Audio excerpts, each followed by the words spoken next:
Hello friends, welcome to my YouTube channel हमारे sir. मैं Ashutosh Kumar present कर रहा हूँ आप सभी के सामने साइंस की क्लास, जिसमें आज हम लोग सीखेंगे बहुत ही महत्वपूर्ण क्वेश्चन फिजिक्स के, कहीं ना कहीं पेपर में जो पूछे जाते हैं। आइए स्टार्ट करते हैं सभी क्वेश्चंस को। तो पहला क्वेश्चन है आपका, वॉशिंग मशीन का कार्य सिद्धांत क्या है? मतलब कि वॉशिंग मशीन किस सिद्धांत पर कार्य करती है? तो इसका आंसर याद रखेंगे, अपकेंद्रीकरण। जो अपकेंद्रीकरण होता है, इस पर आपका वॉशिंग मशीन कार्य करती है। मतलब अपकेंद्रीकरण क्या होता है, अगर इसकी बात करते हैं, जैसे आपका जो सर्कल जिस टाइप से होता है, तो इसमें जो फोर्स लगता है अंदर की तरफ लगता है, और इसको हम लोग क्या कहते हैं, अपकेंद्रीकरण कहते हैं। इसको केंद्रीकरण कहते हैं, सॉरी। और इस पर जब फोर्स बाहर की ओर कार्य करता है, इसको हम लोग अपकेंद्रीकरण कहते हैं। और जब इसके अंदर हम लोग कपड़ा डालते हैं, तो हमारा कपड़ा धुल के बाहर आ जाता है, मैल बाहर की तरफ निकलता है। तो वॉशिंग मशीन जो कार्य करता है, किस पर कार्य करता है? अपकेंद्रीकरण पर कार्य करता है, याद रखेंगे। अगला क्वेश्चन है, ट्रेन चलते समय उसमें बैठे यात्रियों के पीछे की ओर झुकने का क्या कारण है? आपने न्यूटन लॉ सुने होंगे, न्यूटन के नियम सुने होंगे। जो न्यूटन का प्रथम नियम होता है, कौन सा? न्यूटन का प्रथम नियम, फर्स्ट लॉ ऑफ न्यूटन। इसको हम लोग जड़त्व का नियम भी कहते हैं। अच्छा, इसमें क्या होता है, इनका कहना यह होता है, न्यूटन ने पहले नियम में यह समझाया था, अगर कोई वस्तु गति की अवस्था में है तो वो गति की ही अवस्था में रहेगी, और अगर कोई वस्तु विराम अवस्था में है तो विराम अवस्था में ही रहेगी, जब तक उस पर कोई बाह्य बल ना लगाया जाए। जैसे एग्जांपल, हमारे पास ये मार्कर है और इसको हमने हाथ पे रख लिया, ये हमारा कैसा है? विरामावस्था में है, बिल्कुल शांत है। अब न्यूटन के नियम के अनुसार क्या कहता है कि जब तक इस पर कोई बाह्य बल ना लगाया जाए, तब तक कि ये विराम अवस्था में है तो विरामावस्था में ही रहेगा। मतलब कि रुका हुआ है तो रुका हुआ लगेगा, और जैसे ही हमने बाहर से कोई फोर्स लगा दिया तो ये हमारा क्या करने लगा? गति करने लगा, आगे की ओर बढ़ने लगा। तो अगर कोई चीज गति की अवस्था में, अगर कोई चीज चल रही है, जब तक कि इसे हम लोग बाइक वगैरह चलाते हैं, जब तक कि अगर चल रही है तो वो चल रही है, अगर ब्रेक लगाएंगे तभी रुकेगा। बाह्य बल क्या है? आपका ब्रेक लग रहा है, ठीक है। तो न्यूटन ने यह बताया था, अगर कोई वस्तु गति की अवस्था में है तो गति की ही अवस्था में रहेगी, अगर विरामावस्था में है तो विरामावस्था में ही रहेगी, जब तक उस पर बाह्य बल ना लगाया जाए। और इसे ही हम लोग न्यूटन का प्रथम नियम कहते हैं, या फिर इसे हम लोग क्या कहते हैं? जड़त्व का नियम कहते हैं। अब जरा समझिएगा, ट्रेन में चलने पर उसमें बैठे यात्रियों के पीछे की ओर झुकने का कारण क्या होता है? आपने भी कभी सफर किया होगा, ट्रेन में सफर करते हैं, ठीक है, और बस में सफर करते हैं। अच्छा, जब बस वगैरह में सफर करते हैं तो हम लोग तो आराम से खड़े होते हैं या बैठे होते हैं, बट जैसे ही ट्रेन का बस का ब्रेक लगता है, हम लोग आगे की ओर झुक जाते हैं। या एकदम से जब ट्रेन चलती है तो हम लोग पीछे की ओर झुक जाते हैं। यह रीजन क्या होता है? क्योंकि जो ट्रेन होती है वो तो गति की अवस्था में जा रही है। क्वेश्चन ये है कि ट्रेन में बैठे यात्री पीछे की ओर क्यों झुक जाते हैं? झुक इसलिए जाते हैं क्योंकि ट्रेन तो गति की अवस्था में जा रही ना, और आप क्या है? विरामावस्था में बैठे हैं, और विरामावस्था क्या करती है? गति की अवस्था का विरोध करती है, और इसीलिए हम लोग क्या करते हैं? पीछे की ओर हट जाते हैं। तो इसमें क्या हो जाएगा? इसका आंसर हो जाएगा जड़त्व। जड़त्व हो जाएगा, या फिर इसका आंसर ये भी हो सकता है न्यूटन का प्रथम नियम। न्यूटन का प्रथम नियम, ठीक है। तो याद रखेंगे, ट्रेन में चलते समय, जब ट्रेन चलती होती है और एकदम से अगर ट्रेन चलती है तो पीछे की ओर हम लोग झुकने का कारण क्या होता है? जड़त्व का नियम।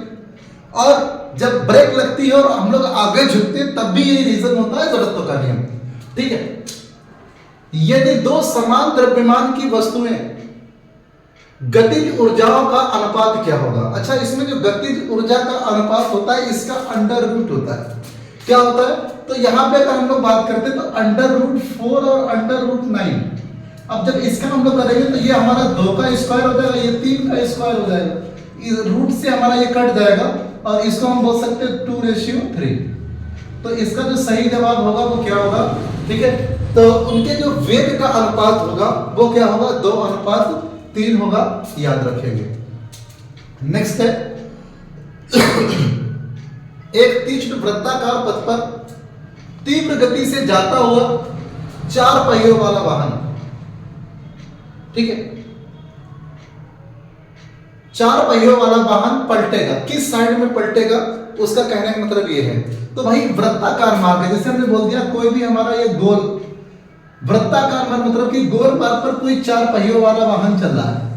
अब इस पर कोई 4 पहियों वाला वाहन चल रहा है और जब वो पलटेगा तो इसके जो बाहरी पहिए होते हैं, ठीक है, जैसे कोई भी हमारा वाहन है तो इसके जो बाहरी पहिए होते हैं, बाहरी पहिए की साइड में ये पलटेगा, याद रखेंगे। नेक्स्ट है, क्योंकि यहां पर भी वही अपकेंद्री काम करेगा, अपकेंद्रीकरण जो अभी आपको शुरुआत में बताया वॉशिंग मशीन किस सिद्धांत पर क्या करती है, ठीक है। तो अपकेंद्रीकरण होगा, बाहर की ओर पलटेगा ना कि अंदर की ओर। नेक्स्ट है, द्रव के अंदर किसी बिंदु पर दाब होता है, कोई लिक्विड होता है उसके अंदर कोई दाब होता है, तो इसमें जो प्रेशर P बराबर होता है वो क्या होता है HdG, क्या होता है H गुणा में D गुणा में G। अच्छा P फॉर यहाँ पर क्या प्रेशर या फिर बोले दाब, ठीक है, H फॉर गहराई, D फॉर द्रव का घनत्व, G फॉर गुरुत्वीय त्वरण, ठीक है।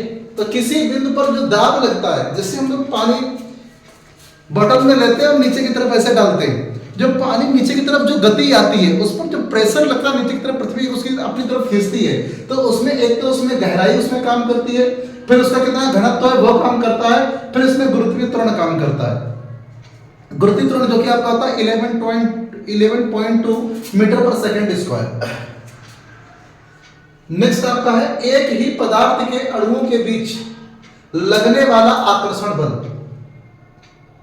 अब जो एक ही प्रकार के अणु होते हैं उनके बीच में जो आकर्षण बल काम करता है, जैसे हमने बोल दिया कोई भी चीज है, जैसे हमने बोल दिया एक हमारी ईंट ये है और एक ही ईंट हमारी ये है, तो ये भी मिट्टी की बनी है, ये भी मिट्टी की बनी है। तो एक ही प्रकार के अगर अणु हैं और उनके बीच में जो आकर्षण बल लगता है उसको हम लोग बोलते हैं ससंजक बल। क्या बोलते हैं? ससंजक बल बोलते हैं। और अलग अलग प्रकार के परमाणु हैं, जैसे हमने बोल दिया हमारा मार्कर है, इस साइड में हमारा हाथ है, तो हाथ और मार्कर के बीच में जो आकर्षण बल लग रहा है इसको हम लोग क्या बोलेंगे? असंजक बल बोलेंगे। तो ससंजक और असंजक बल में फर्क यही रहता है कि जो ससंजक बल होता है एक ही प्रकार के अणुओं के बीच लगता है और जो असंजक बल होता है वो अलग अलग प्रकार के अणुओं के बीच लगता है। तो भिन्न भिन्न पदार्थों के अणुओं के बीच लगने वाला आकर्षण बल क्या कहलाता है? असंजक बल कहलाता है। तो आशा करते हैं आपको सभी क्वेश्चन समझ में आए होंगे। एक बार क्वेश्चंस को रिवाइज करते हैं। तो पहला क्वेश्चन है, वॉशिंग मशीन किस सिद्धांत पर कार्य करता है? अपकेंद्रीकरण। अपकेंद्रीकरण क्या होता है अभी आपको समझा चुके हैं। ट्रेन में चलने पर उसमें बैठे यात्रियों के पीछे की ओर झुकने का कारण क्या होता है? जड़त्व का नियम या फिर आपका न्यूटन का कारण होता है। यदि दो समान द्रव्यमान की वस्तुएं होती हैं, अगर उनकी ऊर्जाओं का अनुपात 4:5 है तो उनके वेगों का अनुपात क्या होगा? याद रखेंगे अंडर रूट गुना होता है, तो उसका अंडर रूट कर देंगे 2:3 आंसर आ जाएगा।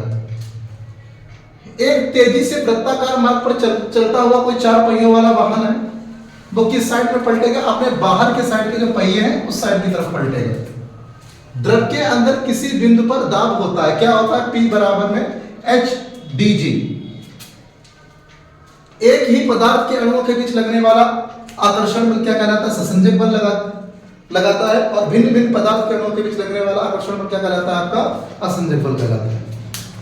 तो अगर आपको क्लास अच्छी लगी हो तो अपने फ्रेंडों तक जरूर शेयर करें और कमेंट बॉक्स में बताएं। अगर कोई भी कंफ्यूजन हो, कैसा भी कंफ्यूजन हो, कमेंट बॉक्स में जरूर पिन करके बताएं कि वीडियो कैसा लगा, कोई समस्या हो उसको भी लिखें। और आप और अपने दोस्तों से भी कहें हमारे चैनल को सब्सक्राइब करें, ज़्यादा से ज़्यादा मित्रों तक ही पहुँचाएं। आज के लिए इतना ही। जय हिंद।